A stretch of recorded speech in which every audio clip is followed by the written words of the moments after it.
네, 안녕하십니까. 신지식인 정인태입니다. 저는 국립한국복지대학교 특임교수를 역임했습니다. 심평 개각 시 이준석 세력도 발탁기해줘야. 네, 심평 하면은 윤석열 대통령의 멘토다 이렇게 알려주고 있어요. 그리고 김기현 후보의 후원회장을 했어요.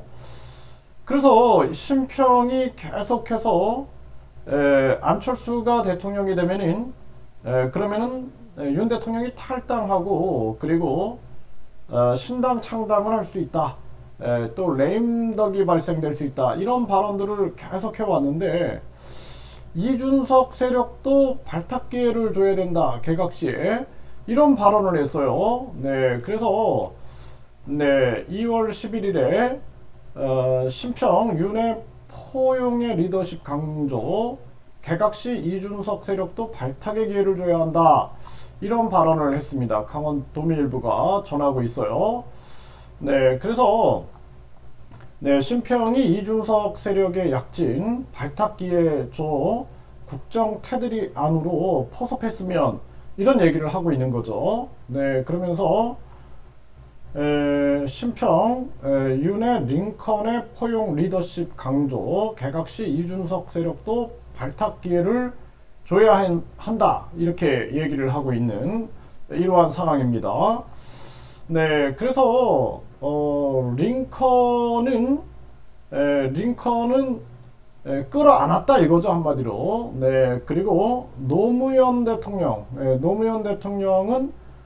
결국에는 전국의 주도권을 잡기 위해 정계 개편을 하고 열린우리당을 창당했는데 결국에는 어려움을 겪게 됐죠. 그래서 윤 대통령이 앞으로 닥칠 정치적 곤란을 벗어나기 위해 링컨의 길을 선택할 것인가 아니면은 노무현의 길을 선택할 것인가 선택해야 한다. 이러한 얘기들을 하고 있는 그러한 정황입니다. 그 심평이 결국에는 지금의 상황들을 감지하면서 안철수를 쳐내기 위해서 또 이준석 세력과 손을 잡아야 한다라는 부분들을 이거를 이제 목표에 두고 있다. 그 맥락이 이제 그렇게 보여지는 거죠. 그래서 이제 안철수가 당대표가 되면은 윤 대통령이 탈당하거나 또는 신당 창당을 할 수 있다. 이렇게 발언을 하고 레임덕이 올 수 있다. 해서 안철수 공격에 계속 가세를 하다가 이준석 세력이 4명이 다 올라갔어요. 뭐 허은하, 이긴, 김용태, 천하람 다 올라가고 나니까 이제 이준석 쪽으로 손을 내밀고 있는 것입니다. 근데 이제 이준석이 한 번 속지 두 번 속을까요? 네, 그동안 대통령 대선 때 윤석열 대통령을 대통령 만드는데 1등 공신으로서 역할을 했는데 토사구팽 당한 게 아니냐 뭐 이런 얘기들이 많았죠. 그래서 청년층들도 분노했고 뭐 이준석 대표를 싫어하는 사람들까지도 이건 아니다라는 그러한 평가들을 해온 거죠. 그래서 지금 결국에는 친윤 세력들이 굉장한 위기감을 느끼고 있는 거예요. 그러니까 김기현은 탄핵설까지 퍼뜨렸죠. 탄핵설 퍼뜨리면서 결국에는 안철수가 당대표가 되면은 이 현 권력과 미래 권력이 충돌해서 이 윤 대통령이 결국에는 탄핵당할 수도 있다. 뭐 이런 식의 발언을 했어요. 그러니까 이런 맥락을 살펴봤을 때 지금 위기감을 느끼고 있는 겁니다. 위기감을 느끼니까 이준석 세력하고 손잡고 안철수를 쳐내야 된다. 이쪽으로 이제 전략을 잡고 있다. 이렇게 보여지고 이준석 세력 같은 경우에는 일단은 지금 황교안을 잡자. 그래서 이 부정선거 문제에 대해서 철저하게 깨고 가자. 그래서 황교안과 이 천하람이죠. 네, 천하람이 결국에는 토론회를 하자. 부정선거에 대해서 토론회 하자. 그래서 이제 기세를 잡아가지고 그 다음에 김기현을 치고 이제 안철수하고 붙을 그러한 생각들을 하고 있는 거죠. 저는 그렇게 보고 있습니다. 그런데 이게 완전히 지금 삼각 구도에서 아주 정치적 계산이 복잡하게 돌아가고 있어요. 그래서 심평이 책사다라고 얘기하죠. 지금 얕은 수를 쓰고 있다.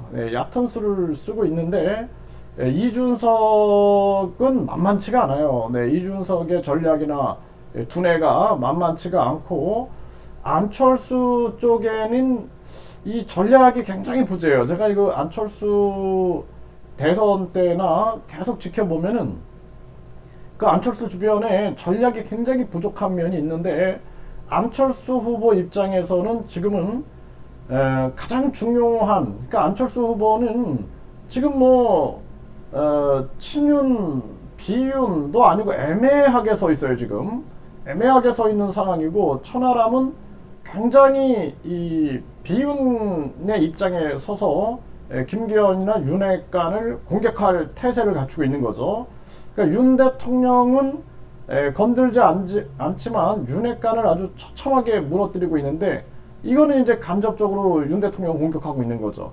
그리고 이제 안철수 입장에서는 이도 아니고 저도 아닌 그러한 상황으로 지금 가고 있는 거예요. 그래서 이준석계 입장에서는 일단은 황교안, 그 다음에 김기현, 그 다음에 안철수 잡는 건 일도 아니다, 이렇게 판단을 하고 있는 겁니다. 그래서 지금은 안철수와 이준석이 이게 이제 뭐 서로 연합한 건 아니지만 연합하는 상황이 만들어지는 거죠. 상황이 만들어져서 김기현을 공격해서 이제 김기현을 무너뜨리고 나서는 나중에 안철수 잡는 거는 일도 아니다라고 판단을 하게 할 수밖에 없는 거죠. 이런 정황으로 가서 지금 상황이 전개되고 있고, 심평 쪽에서는 김기현 후원회장이잖아요. 그러니 후원회장이었고, 심평 입장에서는 지금 상황이 아주 지금 긴박한 상황이 발생이 된 겁니다. 그래서 이준석 세력을